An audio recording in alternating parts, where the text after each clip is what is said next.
కష్టాలు ఎలా ఉంటాయి, నిజ జీవితంలో కష్టాలు ఎలా ఉంటాయి నేను చెప్తాను, నువ్వు విను ఈ రోజు. నువ్వు మరి ఇంటర్మీడియట్ తర్వాత ఇంకా నువ్వు చదువు కంటిన్యూ చేయలేదా? చేయలేదు సార్. ఎందుకని? నాన్నగారు చనిపోయారు, అమ్మగారే చూసుకునేవారు, పని చేసుకుంటూ.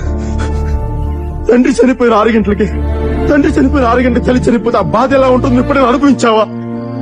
నేను అనుభవించాను. అమ్మగారికి కొన్ని రోజుల తర్వాత హెల్త్ అది పాడైపోయింది, అమ్మగారు వర్క్ చేయడానికి కూడా లేదు. తర్వాత నేను చదువు మానేసి నేను కూడా అమ్మతో పాటు పనికి వెళ్ళేదాన్ని. ఏ పనికి వెళ్ళేదాన్ని? షాప్ లో పనిచేసేదాన్ని, బట్టల షాప్ లో. నీకు చదువుకోవాలని ఎప్పుడు అనిపించలేదా? అనిపించేది, కానీ ఇంట్లో సిచ్యువేషన్స్ ప్రాబ్లమ్స్ వల్ల నేను చదువుకోలేకపోయాను. ఆ తర్వాత అమ్మగారికి హెల్త్ బాగోకపోతే ఒక రోజు హాస్పిటల్ తీసుకుని వెళ్తే ఇలా క్యాన్సర్ ఉంది అని చెప్పి అన్నారు. అలా ట్రీట్మెంట్ జరుగుతుండగానే అమ్మగారు నైట్ చనిపోయారు. నెల రోజుల పాటు హాస్పిటల్లో ఉన్నాను. ఇప్పుడు అమ్మగారు చనిపోయారు, నాన్నగారు కూడా చనిపోయారు.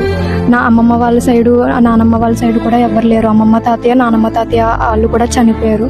తమ్ముడు నేను తప్ప ఇంకెవరూ లేము. లైఫ్ ఎలా ఉంటే బాగుండని అనుకుంటున్నావు నువ్వు? అంటే తమ్ముడిని నన్ను చదివిస్తూ ఒక ఇల్లు ఇస్తే చాలు అనుకుంటున్నాను, జీవనోపాధారం. మీ నాన్నగారు పవన్ కళ్యాణ్ గారిని విపరీతంగా ప్రేమించేవారంట. ఆయన పేరు శ్రీను అయితే గబ్బర్ సింగ్ శ్రీను అని అనేవారంట, ఇది నిజమేనా? కర్ణ శ్రీను అంటే ఎవరమ్మా అని అడుగుతారు.